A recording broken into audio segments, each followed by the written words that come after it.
ॐ कृशधरी महाचण्डी मुक्तकेशी वलिप्रिये कुलाचार प्रसन्यास्ये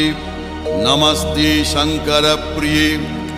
घोरदंष्ट्रे कोटराक्षी कीटी शब्दप्रसादिनी घोरघोररवस्फारे नमस्ते चित्तवासिनी बन्धुका पुष्पशङ्काशे त्रिपुरे भयनाशिनी भाग्योदय समुत्पन्ने नमस्ते वरवन्दिनी जय देवी जगद्धात्री त्रिपुराद्ये त्रिदेवते भक्तेभ्य वरदे देवी महिषग्नि नमोस्तुते घोर विघ्न विनाशाय कुलाचार समृद्धये